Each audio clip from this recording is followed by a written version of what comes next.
మనం చాలాసార్లు చూస్తుంటాం. కరోనా టైంలో కూడా వేల మంది చనిపోయిన పరిస్థితి. చాలా మందికి లైఫ్ అవగాహన లేకపోవడం, అది మనకెందుకులే అవసరం లేదు అనుకోవడం, ఇట్లాంటి తప్పులు చేయడం వల్ల ఈరోజు లైఫ్ ఇన్సూరెన్స్ ఎంత ప్రాముఖ్యం అనేది ప్రజలకి ఒక అవగాహన తీసుకొచ్చేందుకు ఈరోజు 9 టీవీ ఒక ముందుకు అడుగు వేసి వెల్కమ్ టు 9 టీవీ. నేను మీ రమణారెడ్డిని.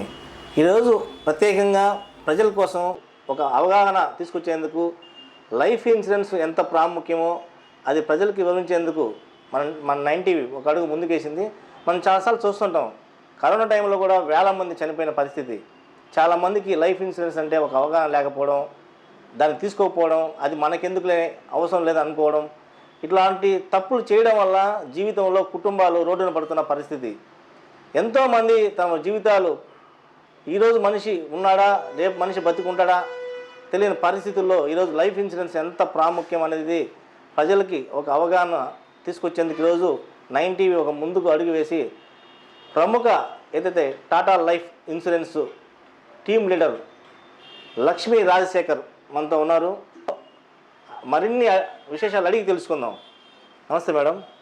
నమస్తే రమణారెడ్డి గారు. నమస్తే ఎవ్రీవన్. ఈరోజు లైఫ్ ఇన్సూరెన్స్ అంటే చాలామందికి కొంత దాని మీద బ్యాడ్ ఒపీనియన్ ఉంది. అంటే ఎందుకు బ్యాడ్ ఒపీనియన్ ఉంది? లైఫ్ ఇన్సూరెన్స్ అంటే చాలా ప్రాముఖ్యం ఇప్పుడున్న పొజిషన్లో కుటుంబానికి. మీరేం చెప్తారు ప్రజలకి? ఫస్ట్ మీరు చెప్పింది కరెక్టే సార్. లైఫ్ ఇన్సూరెన్స్ అంటే చాలామందికి పీపుల్లో నెగిటివ్ ఒపీనియన్ ఉంటుంది. ఒక అడ్వైజర్ వెళ్ళి మీరు పోయిన తర్వాత ఎప్పుడైతే ఆ పదం వాడతారో వెంటనే వాళ్ళకి ఒక నెగిటివ్ ఒపీనియన్ వచ్చేస్తుంది. పోయిన తర్వాత వచ్చేది మనకెందుకు, మనం ఉన్నప్పుడే తీసుకోవాలి కదా అనేసి ఉంటుంది. మీరు ఉన్నప్పుడు ఎలాగో మీ కుటుంబం రన్ అవుతుంది, బట్ మీరు లేనప్పుడు వాళ్ళ లైఫ్ని సెక్యూర్ చేయడమే మీ రెస్పాన్సిబిలిటీ. సపోజ్ మీరు సంవత్సరానికి ఒక 10 లక్షలు సంపాదిస్తారు, 10 సంవత్సరాలకు ఒక 1 కోటి రూపాయలు కావాలి. సో మీరు లేని రోజు ఆ 1 కోటి రూపాయలు మీ కుటుంబానికి ఇచ్చేవాళ్ళు ఎవరైనా ఉన్నారా? సో అసలు లైఫ్ ఇన్సూరెన్స్ ఎవరికి అవసరం లేదు అంటే వెనక బ్యాక్గ్రౌండ్ నుండి కొన్ని సస్టైన్ అవ్వగలిగే ఫ్యామిలీ ఉండి ఎక్కువ రిటర్న్స్ ఉన్నాయి, ఎక్కువ లక్షల కోట్లు ఉన్నాయి అంటే వాళ్ళకి అవసరం లేదు. బట్ మన ఇండియాలో సఫిషియంట్ ఇన్సూరెన్స్ ఇప్పటి వరకు 4% మాత్రమే ఉంది. ఇంకా 96% పీపుల్కి ఇన్సూరెన్స్ అన్నది మ్యాండటరీ. కానీ మనము 2,000 3,000 కట్టుంటాం, లేదా 10,000 15,000 కట్టుంటాం. ఇన్సూరెన్స్ అడగగానే మాకుంది ఇన్సూరెన్స్ ఇంకా చాలు అనుకుంటాం. బట్ మన హ్యూమన్ లైఫ్ వాల్యూ అంటాం. మనం సంవత్సరానికి సంపాదించే ఆదాయం ఇంటూ మన ఏజ్ని బట్టి క్యాల్కులేట్ చేస్తాం. అది వాళ్ళకి 1 కోటి రూపాయలకి ఇవ్వచ్చా, 2 కోట్లకి ఇవ్వచ్చా, 3 కోట్లకి ఇవ్వచ్చా? ఆ సఫిషియెంట్ ఇన్సూరెన్స్ కలిగి ఉన్నప్పుడు మాత్రమే వాళ్ళకి ఆర్థిక భరోసా ఉంటుంది.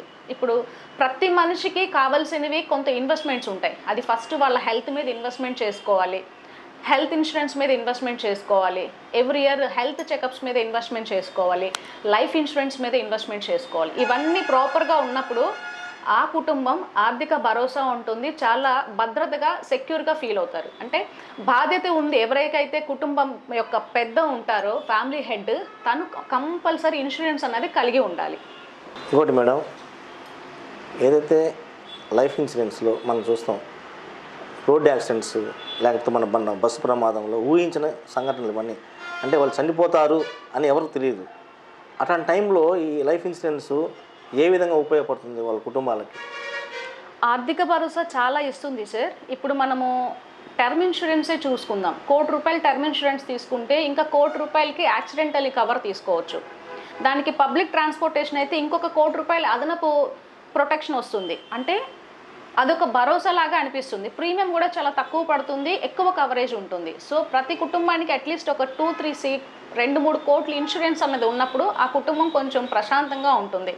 అదొక కాన్ఫిడెంట్ లెవెల్ కూడా ఉంటుంది వాళ్ళకి, అది బిల్ చేయగలుగుతుంది, ఇన్సూరెన్సే చేయగలుగుతుంది. చాలామంది మీ అడ్వైజర్లు, అంటే ఒక కంపెనీ అని కదా, అనేక మంది కంపెనీలు ఒక ఇంటికి వస్తే మీరు చనిపోతే ఈ డబ్బులు మీకు వస్తాయి అనగానే వాళ్ళు కొంత దాని మీద నెగిటివ్ థాట్కి వెళ్ళిపోతున్నారు. ఏం తెలుసుకున్నారు వాళ్ళకి? ఇప్పుడు వాళ్ళకి అవగాహన లేకుండా, లేకపోతే ఆ విధంగా చెప్పడం వల్ల మాకు లైఫ్ ఇన్సూరెన్స్ మాకు వద్దు అనే ఒక నెగిటివ్లోంచి రావడానికి కారణం ఏంటి? ఏం చెప్తారు మీరు? చనిపోతే అని మనం వాడకూడదు సార్, బట్ అది ఫ్యాక్టే కాబట్టి రిస్క్ జరిగితే అని మనం వాడాలి. ఎందుకంటే నెగిటివిటీని మనం కూడా యాక్సెప్ట్ చేయము.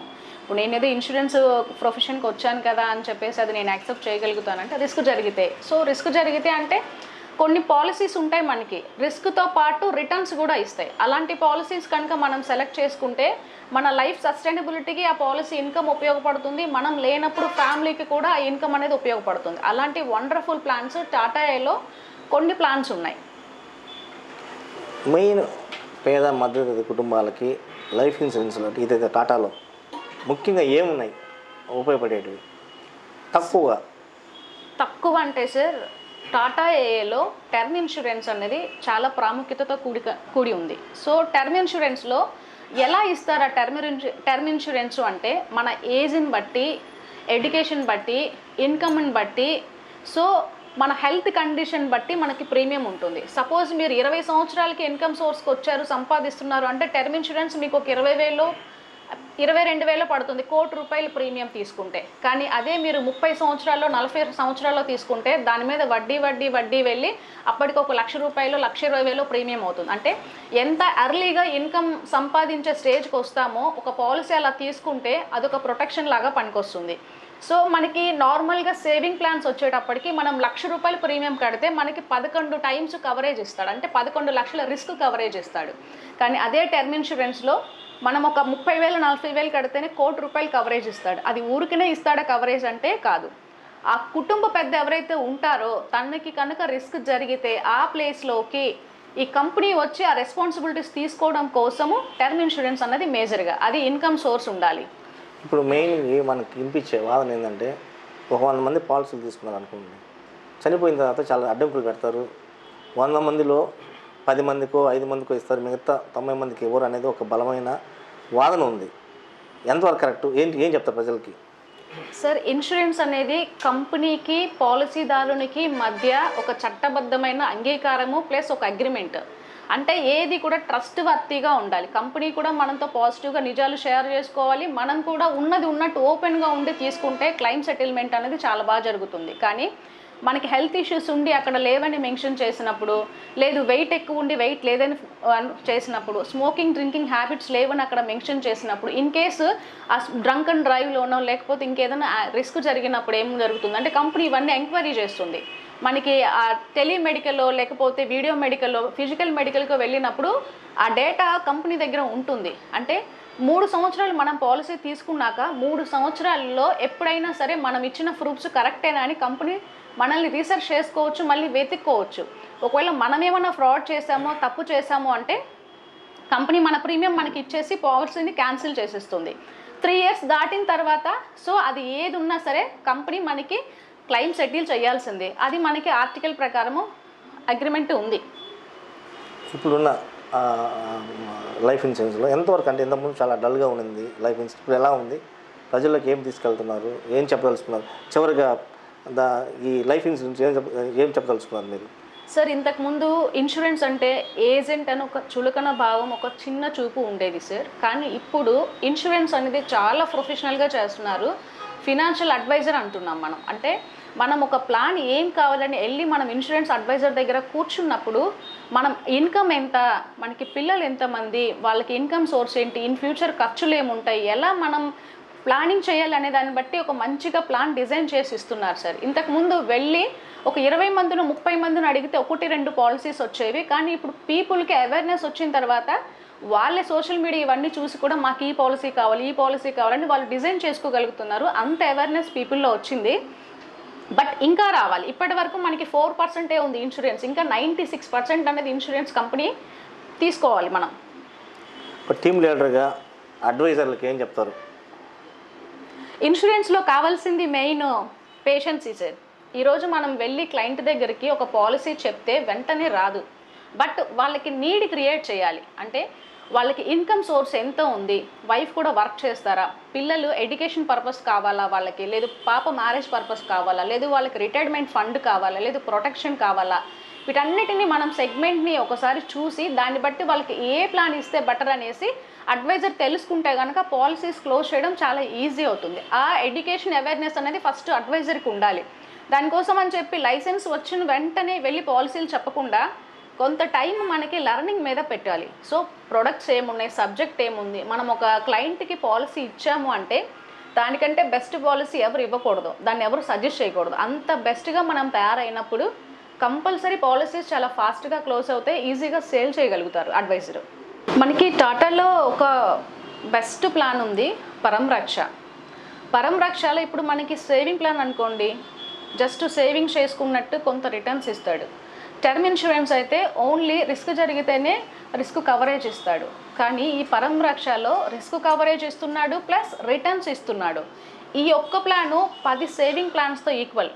సపోజ్ చిన్న పిల్లలు ఉన్నారంటే కనుక వాళ్ళ ఎడ్యుకేషన్ పర్పస్ ఈ ప్లాన్ని యూజ్ చేసుకోవచ్చు. పిల్లలకి మ్యారేజ్ చేయాలి అంటే ఈ ప్లాన్ ఉపయోగపడుతుంది. రిటైర్మెంట్ బెనిఫిట్ కావాలంటే ఈ ప్లాన్ ఉపయోగపడుతుంది. ఇలా మల్టీపర్పస్గా ఈ పరం రక్ష అనే ప్లాన్ని యూజ్ చేసుకోవచ్చు. సపోజ్ అది ఏజ్ని బట్టి అండ్ హెల్త్ని బట్టి అండ్ ఇన్కమ్ని బట్టి ఎడ్యుకేషన్ బట్టి ప్రీమియం ఉంటుంది. సో సపోజ్ ఒక 25 ఇయర్స్కి అనుకోండి ఒక 1 lakh ప్రీమియం అవుతుంది అనుకోండి. ఆ 1 lakh ప్రీమియం మనం పే చేయడం ద్వారా న్యాచురల్ రిస్క్ కవరేజ్ 1 కోటి రూపాయలు ఇస్తాడు. యాక్సిడెంటల్ కవరేజ్ ఇంకొక 1 కోటి రూపాయలు ఇస్తాడు, అంటే మొత్తం 2 కోట్లు ఇస్తాడు. అదే పబ్లిక్ ట్రాన్స్పోర్టేషన్ రిస్క్ జరిగితే 3 కోట్లు ఇస్తాడు. దీంతోపాటు పర్మనెంట్ డిజబిలిటీకి ఒక 1 crore ఇస్తాడు. And every year 64,000 rupees worth and policy హోల్డర్తో పాటు ఇంకొక 2 ఫ్యామిలీ మెంబర్స్కి హెల్త్ చెకప్స్ ఇస్తాడు. ఆన్లైన్ కన్సల్టేషన్ కావచ్చు, డెంటల్ కన్సల్టేషన్, సో ఫిజియోథెరపీ, వీటన్నిటిని కవర్ చేసి ఇస్తాడు. మనం ఏదైతే ప్రీమియం పే చేస్తున్నామో ఈ ప్రీమియంని డైరెక్ట్గా యూలిప్స్ అంటే షేర్స్లో ఇన్వెస్ట్ చేస్తారు. ఆ ఫండ్ వాల్యూ మనకి ఎవ్రీ ఇయర్ పెరుగుతూ ఉంటుంది.